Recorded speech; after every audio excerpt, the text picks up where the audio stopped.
Hello, my name's Mike Potter, and I co-chair the National Colorectal Cancer Roundtable's Professional Education and Practice Task Group, along with my colleague, Dory Lang. Thank you, everyone, for joining. We've had a lot of interest in this topic and appreciate your time.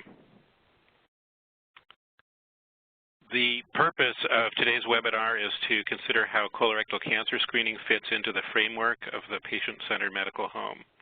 As most of you know, the patient-centered medical home is a healthcare delivery model that seeks to help primary care practices transform care in such a way that more patients get the care they want and need with higher levels of efficiency, coordination, and effectiveness. Often it has been thought of as a pathway to deliver chronic illness care for conditions like diabetes or asthma that can require a high degree of planning and resources to care for. But the patient-centered medical home is also highly relevant to the delivery of preventive services like colorectal cancer screening, which also, as you all know, requires significant planning, outreach, and follow-up to do well. So our goal today is to consider how activities developed within the patient-centered medical home can support higher colorectal cancer screening rates and follow-up. Today, we're going to hear from Dr. Robert Smith, Vice President of Cancer Screening at the American Cancer Society and co-chair of the Roundtable, and Dr. Susan Lagarde, CEO of the Fairhaven Community Health Center in New Haven, Connecticut. Dr. Smith will provide us with a brief foundation in the concepts of the patient-centered medical home and will review the article Promoting Cancer Screening Within the Patient-Centered Medical Home.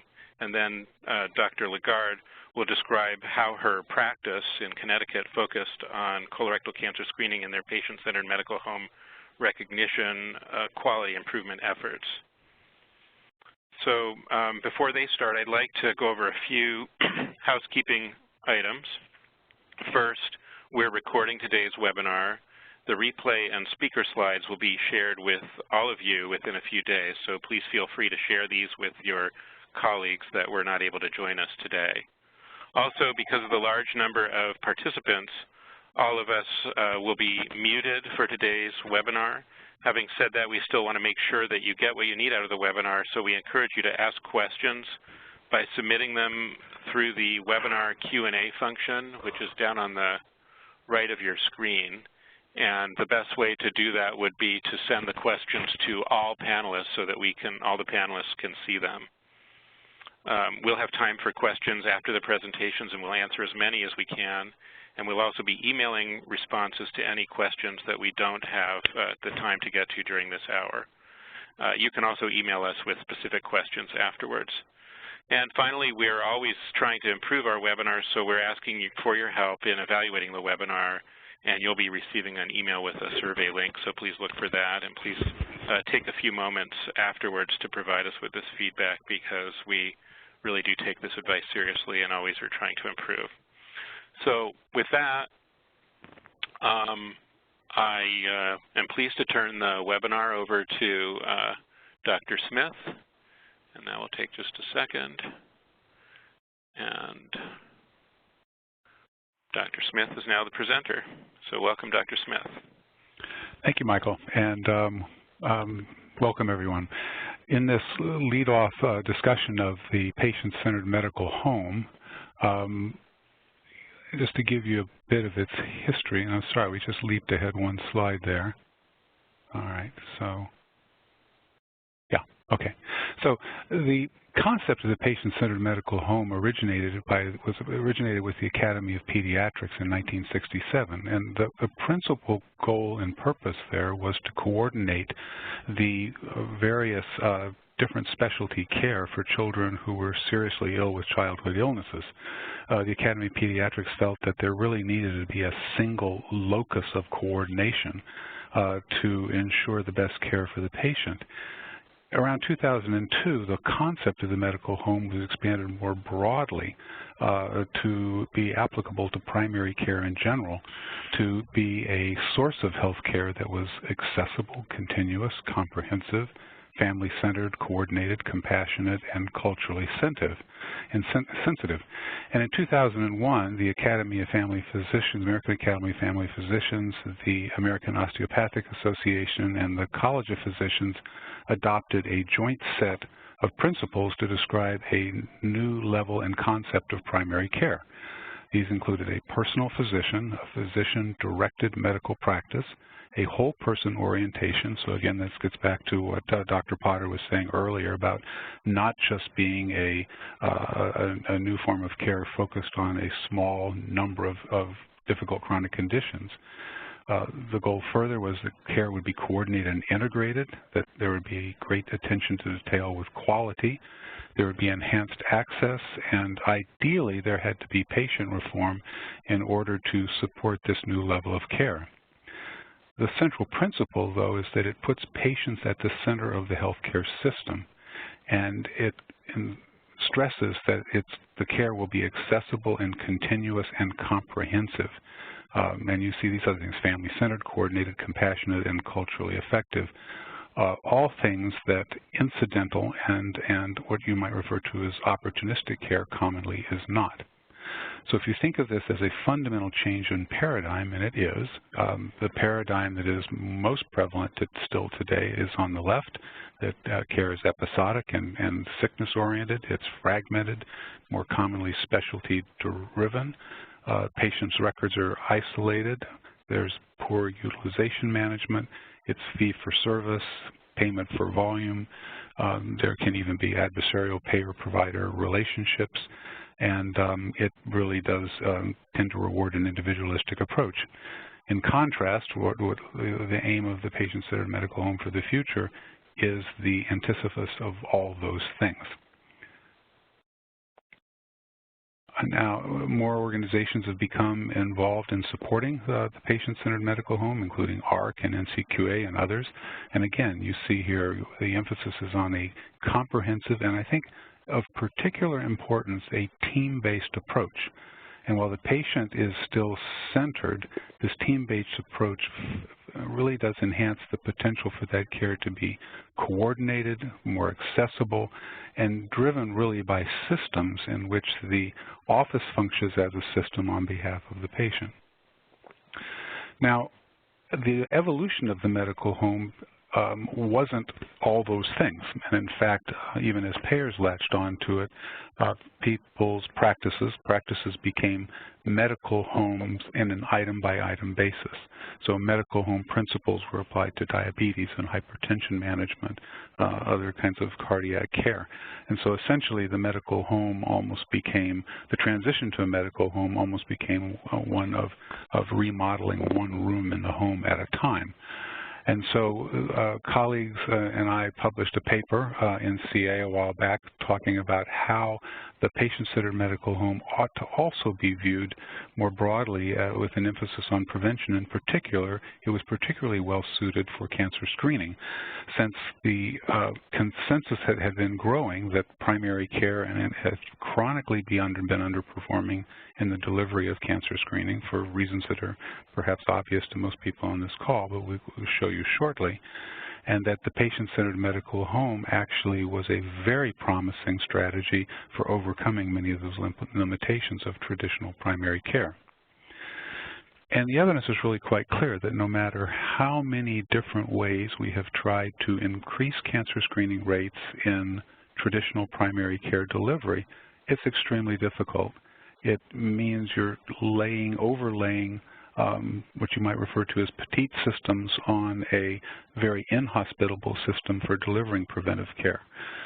Colorectal cancer screening rates increased over time, but they have basically been arrested at a level of about 60%, which makes them very similar to breast cancer screening. And this means, in effect, I think, that we realize that even applying conventional interventions to these settings were likely to make some small improvements, but not very large improvements. Now, why are colorectal cancer screening rates so low? Well, there's still a low awareness of colorectal cancer as a personal health threat. I mean, most adults are aware that colorectal cancer is an important health problem, but many do not internalize it as a personal threat. there's a lack of knowledge of screening benefits. Some people are still rather squeamish about colorectal cancer screening. And then there's the traditional barriers of time, cost, access. And then what we commonly hear is that a patient says they did get screened because their doctor referred them for screening, or they did not get screened because their doctor has never told me about it. But there are the other challenges, such as structural issues, insufficient referral, electronic medical records that aren't very cooperative or aren't being used effectively, not much time, patient confusion, and then just the general issue of inertia among all parties. Now, consider this one study. This is cancer screening and the periodic preventive health examination. As many of you are aware, different strategies for delivering prevention in primary care have oftentimes focused on taking advantage of the extra time that may be available in a visit. This may seem to be laughable to many of you that there commonly is no extra time, but the idea is that you would fit some prevention into the daily these encounters that were occurring for sick or acute care or chronic care needs, and that you would even prioritize prevention. So in this particular study, outcomes were focused on colorectal cancer screening, breast cancer screening, and prostate cancer screening, and there was an emphasis here on how likely were patients to get these examinations during normal routine visits compared to having had a checkup. Now you can see in each of these trends, which are based upon the number of outpatient visits, patients are much more likely to have had these 3 screening tests if they've ever had a checkup.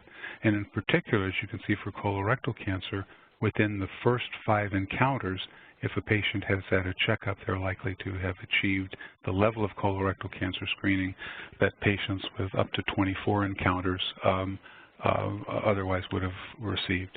Same, mammography actually does much better. PSA testing is very similar to colorectal cancer screening in respect to that a checkup provides the opportunity to focus on cancer screening, to focus on prevention and early detection needs that otherwise is not likely to be achieved during encounters for other reasons. Yeah. In this next study, using physician reminders to promote colorectal cancer screening, this was a randomized controlled trial in 11 ambulatory healthcare centers with a large number of patients and primary care physicians. In this case, patients were randomized to receive letters. Physicians were randomized to receive electronic reminders during patient encounters. Now, what we saw in this, what we saw in the findings were there was an improvement in cancer screening, and in fact, the results were touted as having been quite successful. You can see patients who received a mailing significantly increased their screening rates from 38% to 44%. Electronic reminders to physicians increased a very small amount, rather disappointing, but from about 40% to about 42%. And the influence of electronic reminders, not surprisingly, increased with increasing visits. And this just speaks to the fact that sometimes you're too busy to take advantage of a reminder on the first or second occasion, but you'll eventually get to it on the third. But looking at these results, they're altogether rather disappointing. And the reason why is because they are small improvements in an otherwise fragmented approach to healthcare. So in this study, 1/3 of the patients never visited their primary care physician during the intervention period, so they could not benefit from a physician reminder. Half of the colonoscopies ordered were not completed, and this speaks to the inability commonly for the physician in a busy practice to follow up with the order that has been given to the patients. And clearly there are always competing demands during brief office encounters. And as you all know, patients may come in for one problem, but they'll bring several other problems with them. So within the patient-centered medical home, the principle is that all of this does not fall upon the physician. And a major contributor to the shortfalls in the delivery of preventive care is lack of physician time. The obvious solution to that is a team-based approach in which the physician isn't responsible for doing everything and in fact can more commonly focus on acute and sick care needs. So when you create these primary care teams, which are at the center of the patient-centered medical home, you have many more clinicians and professionals contributing to the common needs of the patient. Now, this is a really nice study that was just published very, very recently, and it's part of the PROSPER study supported by the NCI, referred to as Systems of Support to Increase Colorectal Cancer Screening. It's a very large number of patients and a large number of clinics. Patients were randomized to usual care, mailed fecal occult blood test kits plus brief assistance, or kits plus assistance in navigation. The patient-centered medical home that included a workflow for facilitating colorectal cancer screening was implemented in all study clinics in late 2009. So in other words, these interventions are all taking place in medical homes. So the investigators were interested in the effect of the interventions and the different interventions on colorectal cancer screening rates, but they were also interested in the influence of time in the patient-centered medical home on colorectal cancer screening rates. Now, one of the things that you can see here is that you had both in-reach and outreach activities. So you had approaches that actually cued the clinicians and the providers in the practice to take advantage of opportunities for referrals, to identify patients who had not been recently screened, and for patients who were not coming in to reach out to them to remind them that they were due for screening. It's a rather complicated diagram, but you've seen these interventions before, and they take advantage of the records and reaching out to patients to ensure that they get these messages. Now, what was most interesting here is that all of these interventions worked. They all increased colorectal cancer screening rates, and they're all relatively successful. But what to me was most interesting and encouraging is that it shows that it takes patients a while to acclimate to a new form of healthcare delivery, and that those patients who had been in the medical home for 8 months or longer had a much higher rate of colorectal cancer screening than patients who had been in the medical home for a shorter period of time. In fact, they were about 30% more likely to become adherent with colorectal cancer screening as a result of settling in to a new approach to healthcare delivery. And I think this is what we commonly hear when the medical home is established, is that this is a learning process both for providers and for patients. So we face a challenge right now with healthcare reform, and in particular the medical home offers the potential to increase rates of colorectal cancer screening far beyond what can be achieved in traditional, fee-structured, sickness-based primary care delivery. The medical home provides the opportunity for personalized preventive health plans, times for prevention, and greater access and greater systems. Now, these are some references to the material that I just presented and material on the patient-centered medical home, and these are some of the key references to the material that I just presented as well. So thank you. And Sue, I will hand this over to you.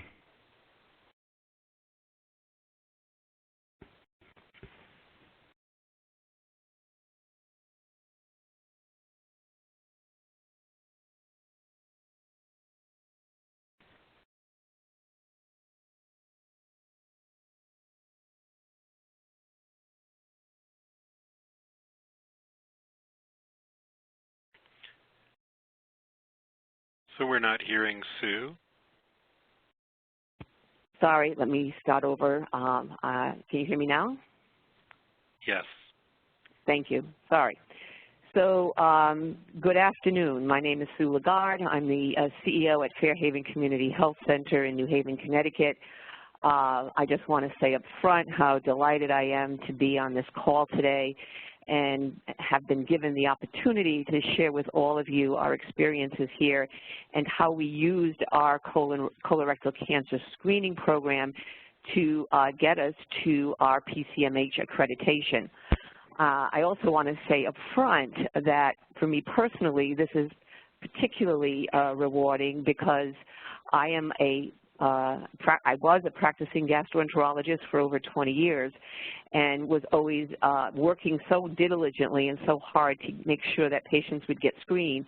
I now take care of a large percentage of low-income minority patients, and to be able to integrate these two interests in a way that delivers high quality through a patient-centered medical home is particularly rewarding. So first of all, let me take the time to just tell you a little bit about who we are. We are a federally qualified health center located in New Haven, Connecticut. We currently serve nearly 17,000 patients, most of whom are Hispanic, and 27% of whom in 2015 were uninsured. And I want to just stress that number because it does present its own challenges, and that's a number that's unlikely to change significantly even in this era of the Affordable Care Act because most of our patients are not insurable. We have the distinction of being dually accredited, both from NCQA Level 3 as a patient-centered medical home and also through the Joint Commission as a primary care medical home. And we were and are fortunate to have been an awardee through the American Cancer Society Links to Care program. In 2014, there were 3 awards made nationally to community health centers with the task of improving or creating models that would improve colorectal cancer screening rates amongst vulnerable populations. And it is certainly in part due to that funding that we've been able to implement what I think is a fairly rigorous colorectal cancer screening program.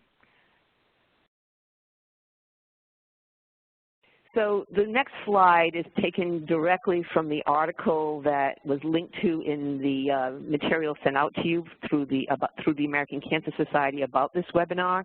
It's the article that Bob Smith was a co-author on, entitled Promoting Cancer Screening Within the Patient-Centered Medical Home. On the left, you have 6 of the standards that the NCQA espouses in its PCMH model, and on the right, what are the must-pass criteria for each of those standards. And I've taken the liberty of starring 4 of those because those 4 standards, our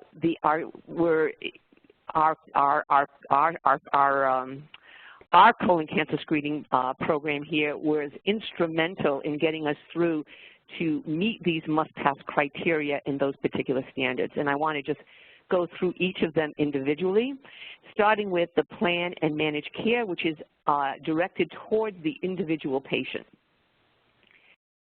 So we took the funding that we received through this grant of the American Cancer Society Links to Care, and we have hired a full-time patient navigator, totally dedicated to colorectal cancer screening. I realize that that may not be possible for everyone, but to the extent that you can allocate some navigator time to this effort, our experience, and there's lots of experience in the literature, shows that patient navigation done properly for colorectal cancer screening can make a huge difference in compliance, follow-through rates, et cetera.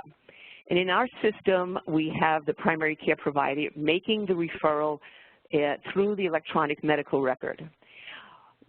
The patient is then contacted by the navigator and an appointment made for a face-to-face with the navigator. We think that that face-to-face is important. We hire a navigator who is from our community. In fact, our current navigator literally lives 2 blocks from our main center. She is Hispanic. She is bicultural. We think that that's an important aspect of enabling her to engage with our patient population. I should point out there are models, though, that use navigation, most notably in New Hampshire, where they use just a phone call and still get quite excellent rates. But in our model, we insist on this face-to-face meeting, and we empower the navigator to educate the patient. This is not just about come on in, make an appointment, here's your appointment, here's your prep, and see what happens. We want the patient to be empowered and know about colon cancer screening, why it's important, the role of risk, the role of lifestyle interventions, things such as obesity, tobacco use, and we also empower the navigator to talk about the role of family history, because we know that that will change the algorithm for how frequently we want to screen that person. We started primarily, we're fortunate in that we had a colonoscopy-based model. About 18 months into our program, we realized that even though we were getting a lot of patients referred and a lot of patients scheduled, there was still about a 30 to 40% dropout rate. And once they had dropped out, we were concerned that they would have no screening. So we started earlier this year doing a fit on everybody. We're fortunate in that our fit costs are covered either through insurance or through an agreement we have with our lab. So it's really not adding any additional costs to us or to the patient. Still early days, but we're currently doing both. Our navigator addresses barriers, the obvious ones: transportation, language, health literacy, and health literacy is a big one, and it's a big part of the patient-centered medical home. And of course, we'll follow up on abnormal results and record the data in our electronic medical record. I want to move on to the second standard, which is now that is less from directly involved with a single patient and focuses more on population management, on the management of the population at our health center who are at risk for colon cancer screening and hence who should be screened. And of course, we can only emphasize use the functionality of your EMR. Registries are critical. I recognize that registries are not universally easy to use depending on your EMR. We have Epic, and I can tell you that I'm challenged with the registry functionality. But fortunately, we have another function called a Health Maintenance Portal, and I'm going to show you a screenshot of that in a moment. But we're able to use that and query the Health Maintenance Portal to determine who are the patients in the appropriate age group, namely, in general, ages 50 to 75, who are due or overdue for colon cancer screening. So this is a screenshot from our Epic Health Maintenance Portal. This is a patient who, if you look at the bottom of the health maintenance report, you will see that this person actually had a colonoscopy on July 7th of this year. I'm concluding from this that this patient did not have any untoward findings, and so is scheduled to return in 10 years on July 7th, 2026. And with this in data that's put in for all of our patients who are on our EMR, we can query this and say, well, who is due in 2016, who is due in the first 6 months of 2016, and then task the navigator with sending out reminders, calling, really following through to ensure that those patients get reminders. But we go one step more than that because we know that the best indicator of a patient following through with a procedure is that their primary care provider has recommended it. So we're also sending at the same time reminders to the primary care provider that their particular patient is due for screening. The third standard that I want to talk about today is tracking and coordinating care, referral tracking, and follow-up. Referrals can mean a number of things. Referrals start with the provider sending that patient, telling that patient that they're being referred and sending a notice through the electronic medical record to the navigator that this patient needs screening. The navigator will then reach out to the patient to schedule that face-to-face meeting. For those patients getting a colonoscopy, there's referral to and from the outside gastroenterologist and the outside ambulatory endoscopy center. And then for those patients getting fit, the referrals to the lab, and then following through. It's not just giving the patient a stool collection kit and saying you need to collect the stool. It's following up, making sure they've done it, making sure they've brought it to the lab, making sure that they've collected the specimen properly, and then documenting all of this in the EMR and updating the health maintenance portal as indicated. And then follow up, of course, if any abnormal or untoward findings are encountered, either on a colonoscopy or with an abnormal fit, might require more imaging, more testing, surgery, and that becomes the task of, again, the navigator, coordinating it with the primary care provider. And last but not least, we used our data from the colon cancer screening program to show how we are extracting data for quality improvement. And there's no shortage of metrics that one can follow.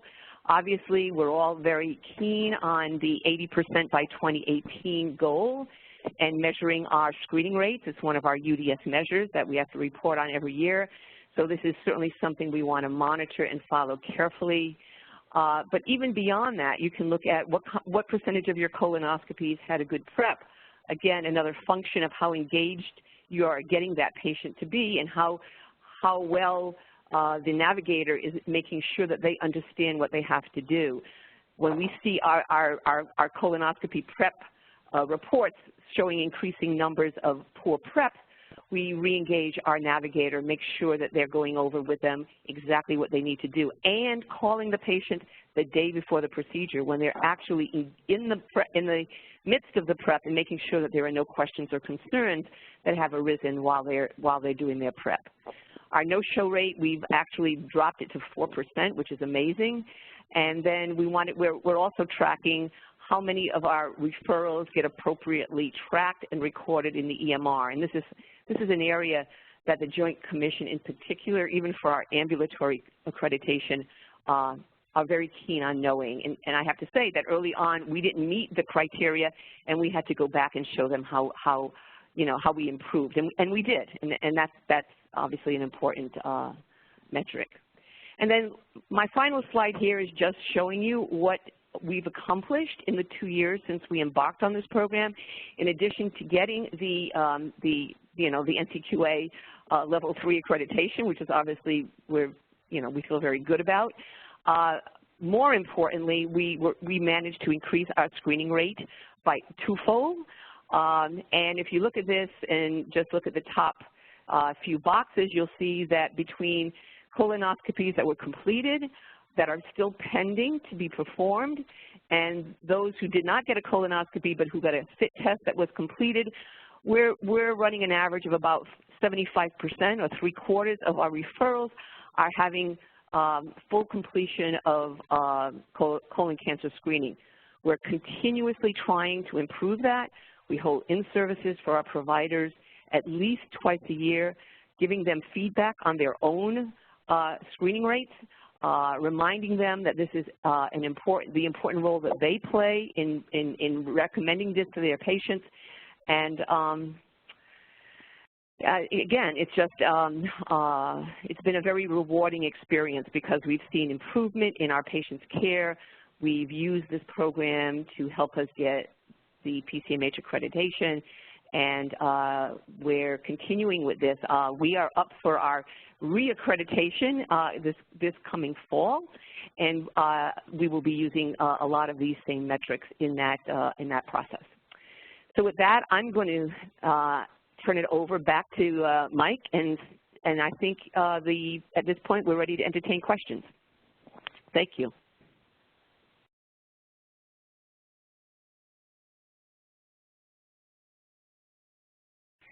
Okay, so thank you very much.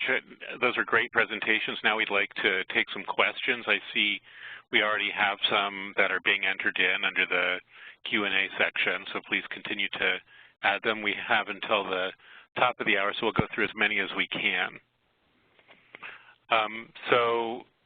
The first question comes from David Bull, who asks about DNA stool testing and how that can be integrated into a patient-centered medical home. I guess the bigger question here is, as we have these new tests folding in and we have systems that are designed just for really often reminder systems and tracking systems that are designed really for colonoscopy and FIT, how do we integrate new and address adding in new tests as they become available into the patient-centered medical home activities? And I guess I'll address that one to Bob.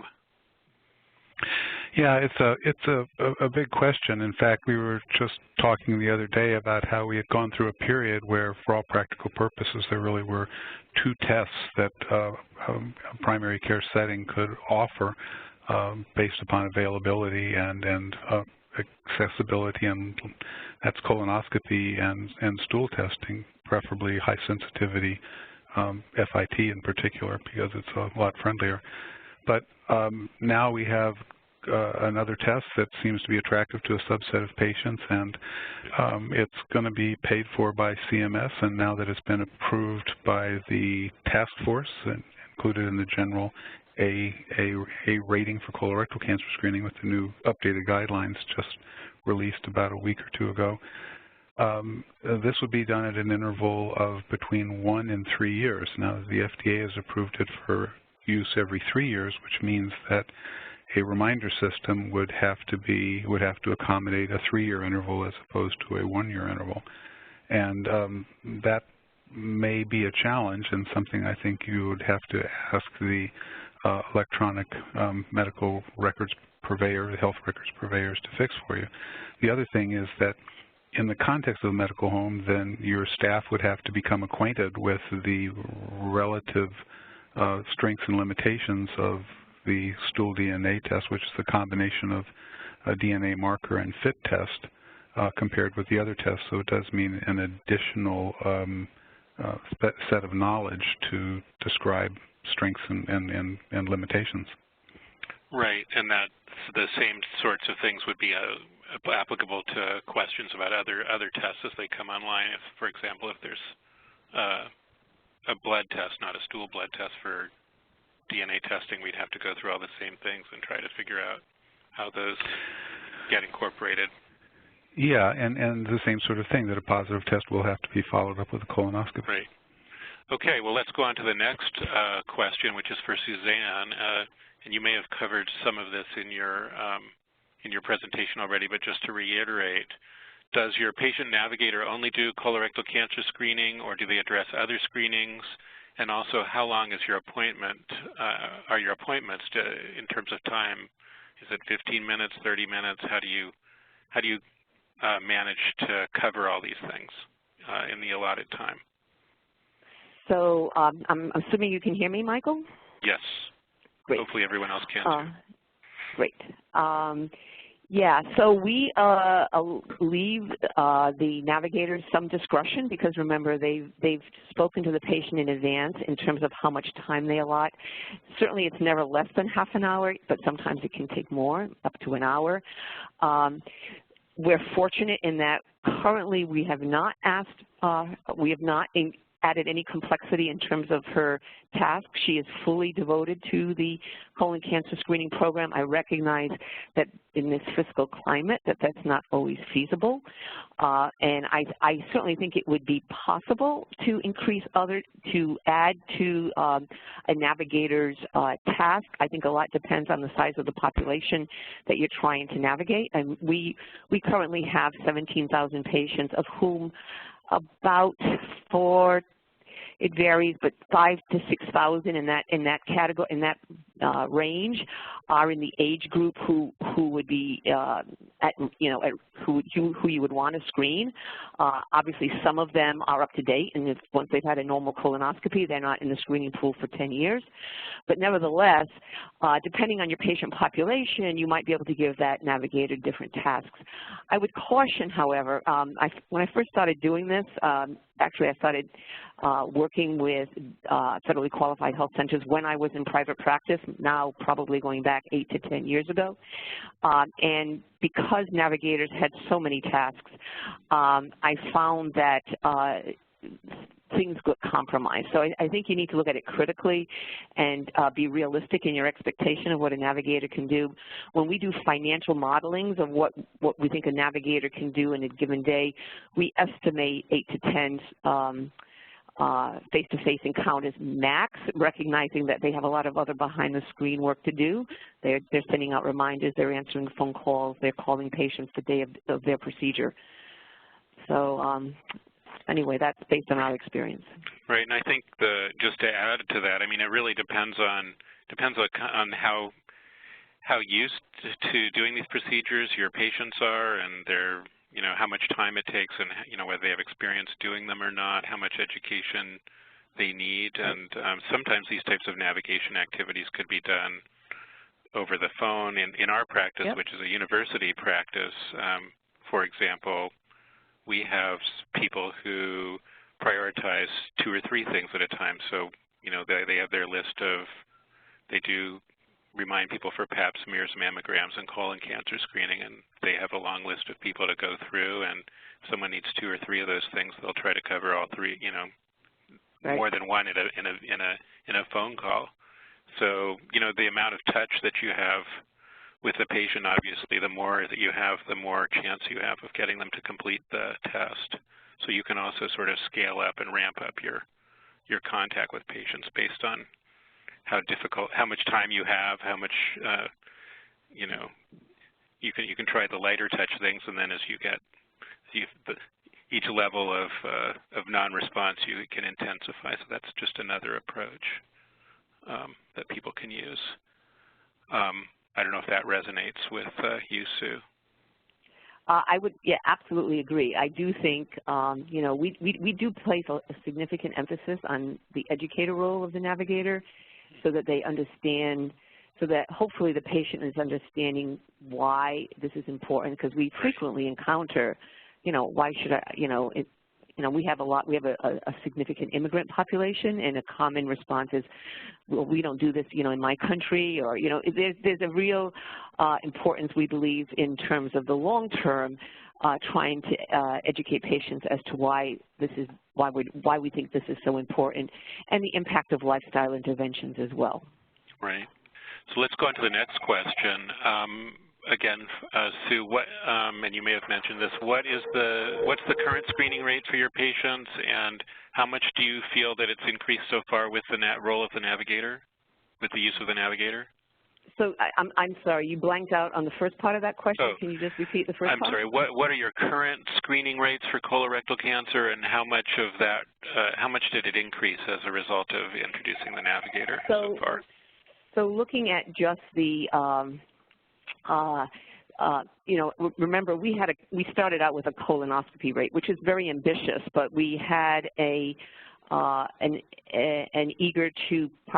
eager partners in our local university academic faculty. So that takes a longer time. So we actually, in terms of our overall screening rate, as we report in UDS, we did not see a significant increase. But in terms of patients who actually received a colonoscopy over a either nothing or a stool-based test, either FOBT or FIT, we saw literally 100% increase. So our colonoscopy rate increased 100%. Our overall rate, we have not yet seen a significant change. We're working on it, though. So increased from what to what? I'm sorry. So in terms of our overall rate, we're still in the mid-40s. Okay. In terms of actual numbers of colonoscopies, we double them in the span of, you know, from 1 year to the next. Yeah, very impressive. Okay, and then there's a question, especially this is very relevant for community health centers, when you institute a program like this, and then you know, who pays for the follow-up, the surgery, the chemotherapy, radiation for the patients who are uninsured? How do you handle that issue locally? So again, you know, I think we're very fortunate here in New Haven. I really do. So we have, so the biggest challenge for us is our uninsured patients, and we have a large number. As I said, 27% of our patients are uninsured, most of whom are uninsurable. But about 7 years ago, there were 2 hospital systems in the area at the time. They supported the creation of a nonprofit that had as its mission the delivery of urgently needed specialty care for the uninsured. Call it Project Access New Haven, and literally anybody with a significant abnormality who needs further testing, who's uninsured, we refer them on to Project Access, and they get the care they need. So we're very fortunate in that. We're also very fortunate in that through Project Access, we're able to also do our uninsured population even in the colonoscopy program. So we had some challenges with that initially, in that even though we had a verbal agreement with the hospital that they wouldn't charge our uninsured patients going in for a screening colonoscopy, the fact remains they got bills. It became upset patients. It was a big problem, but we worked with our local hospital leadership, and we now track those. We now push those patients through this nonprofit organization, and we get the procedures done free and no bills are sent. So it's really, I feel a little sheepish even mentioning it, because I know that many centers across the country aren't as fortunate as we are in that respect. Yeah, that's a critical thing. If you're going to screen, you have to know what you're going to do for follow-up, Right. So before you start.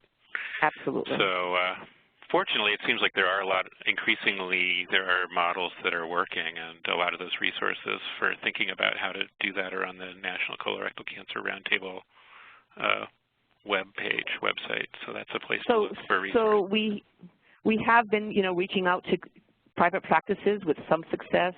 Again, having an ongoing dialogue with your local hospital, keep the conversation going. They all have to do, most of them, well, if they're a not-for-profit, they have to do a community benefits and show what they're doing. This is a great way to do it. I see there is one question talking about an ROI. The ROI is absolutely very easily demonstrable, because we don't send our patients before colonoscopy to the gastroenterologist for their so-called pre-procedural visit, which for your healthier patients, your ASA 1s and 2s, you really don't need to do it. We have our primary care providers do the pre-procedural physical exam, the med list, the allergies, and all of that. And that alone, the savings from not having to pay for that visit, which is typically what they call a 99213 or 212, more than pays for the price of a navigator. Having said that, I have made a major pitch to our state Medicaid agents to pay for the navigator, and although they acknowledge the numbers, they have yet to put in any kind of payment process for them. So there is a very clear ROI, and it is very easily demonstrable. Great. So another question, and it's great, Sue, that you're a gastroenterologist running a health center, because I think you can answer this one. It has to do with, reports that we get back. So the actual question is a good prep the same as an adequate prep, and how do you respond to that? But I think the bigger question is, we get these reports back from the gastroenterologist telling us what's going on or what the results are, and how do we get those results and interpret them, and how do you guys ensure that you are responding appropriately to the reports that you get back from the gastroenterologist? So that's a great question. So in terms of good or adequate, I think those would be used interchangeably. There's actually a scoring system, a Boston scoring system, where they score based on the preps, and so you could use that. And if you want to be guided by your local gastroenterologist as to what they consider adequate based on that score. But I have, and I'm more than happy to share with our participants subsequently if we have their contact information. We have a series of checklists that we provide our navigators. We have a series of how we instruct them. So what language is on the pass slip, i.e. something called an adenoma versus not called an adenoma. And when they have questions, of course, they do have me to go to, but you don't need a gastroenterologist for 90%. You can easily create a system where you can train a navigator when they see certain language on a path report when they want to see that patient back. Plus, I should say that most gastroenterologists will write on their procedural note, this patient should return in 5 years, 10 years, or they might say return based on path, and then you need to look at the path. But again, I would say that 80 to 90% of the time, you can train your navigator to recognize the keywords and put the appropriate follow-up. Okay, great. So the next question is, how do you suggest tracking referrals or lab orders in a large organization with numerous providers and patients throughout the country?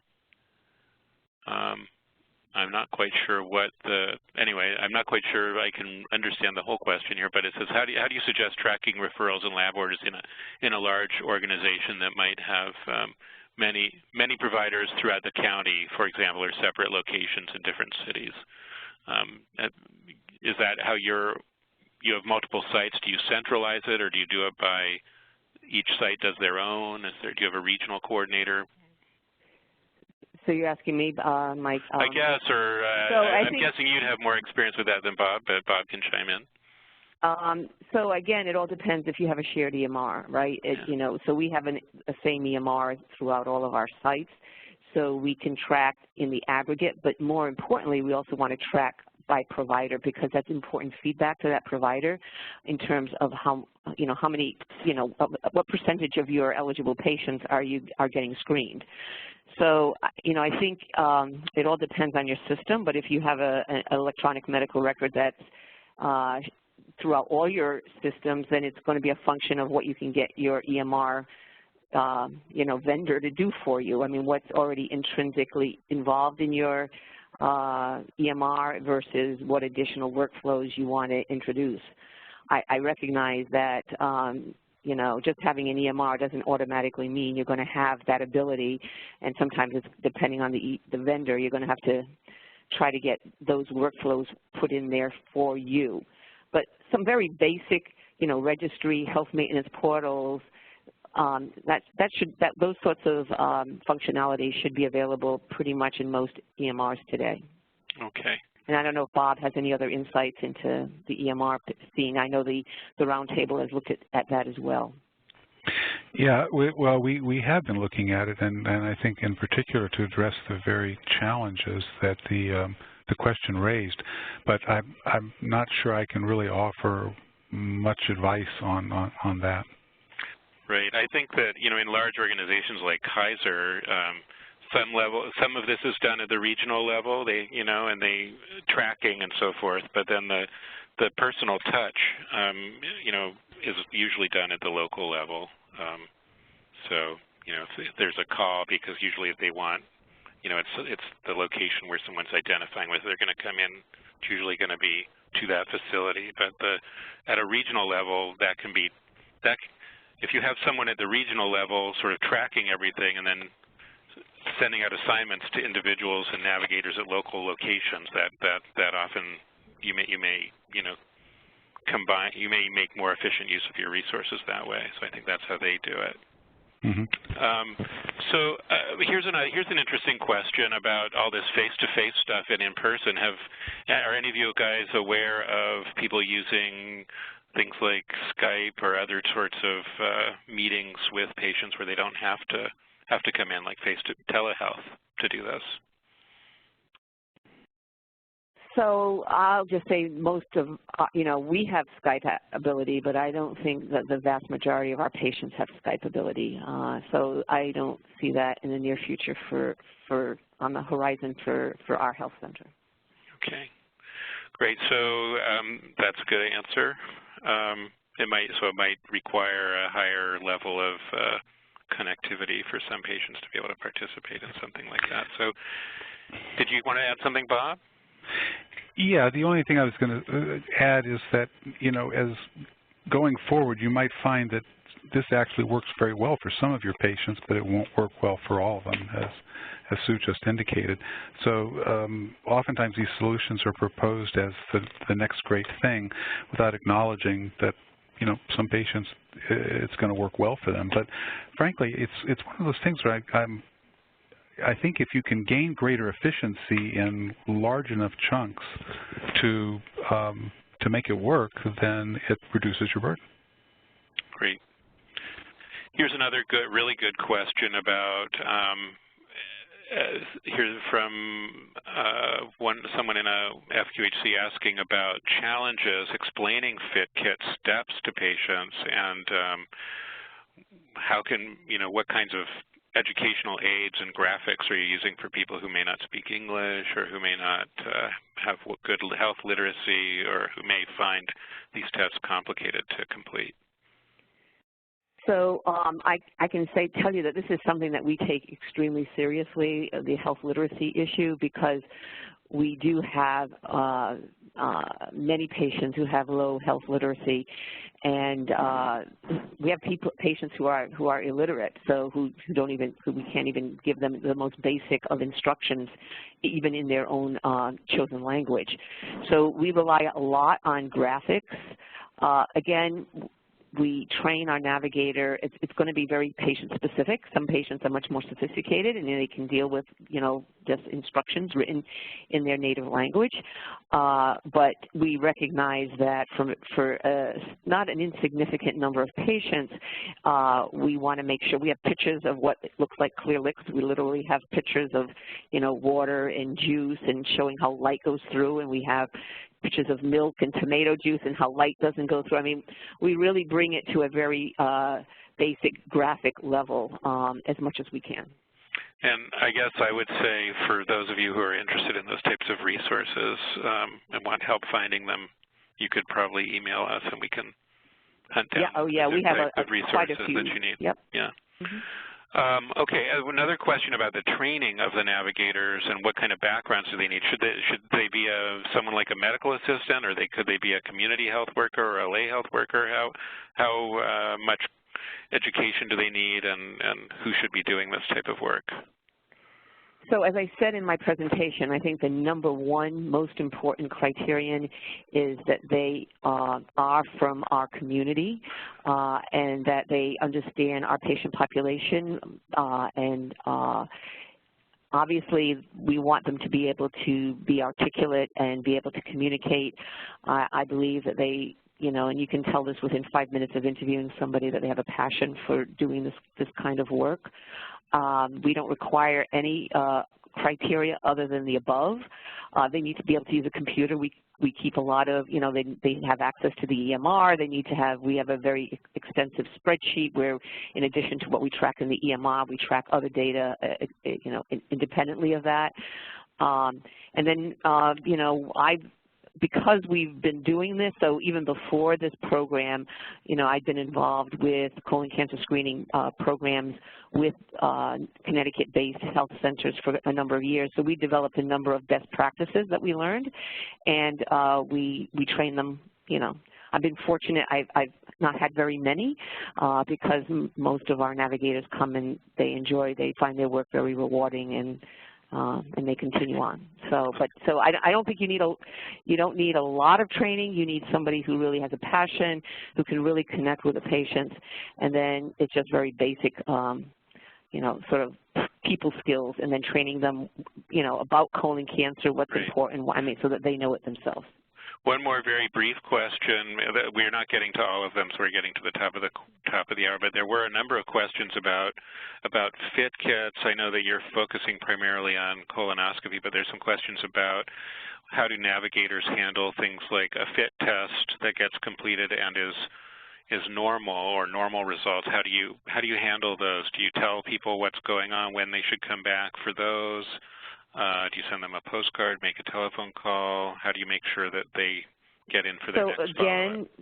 So again, it goes into the health maintenance portal. If it's normal, it would, yes, the patient would be told, the provider would be told. It would then go into the health maintenance portal, and it would say, if I get back a normal one today, that person would be due in a year for another screening. So that would then come up in a year. So what we're doing right now is we are repeating the process. So if that person now is due for screening because they had a normal FIT 1 year ago, where we bring them in and we talk to them about FIT and as well as colonoscopy. Great. Okay. Well, we are at the top of the hour, and of course we didn't get to we got to maybe half of the questions, and we'll try to answer them by email. I'd like to share a big thank you for Dr. Robert Smith and Dr. Susan Lagarde for their outstanding presentations and all the questions from the audience that they answered. And thank you to the CDC for providing the funding to make this webinar possible. For more information about, the roundtable, please email us. We'll be sending a follow-up email to all of you with some resources that we've mentioned. Thank you all for joining us today, and I hope you all have a wonderful afternoon.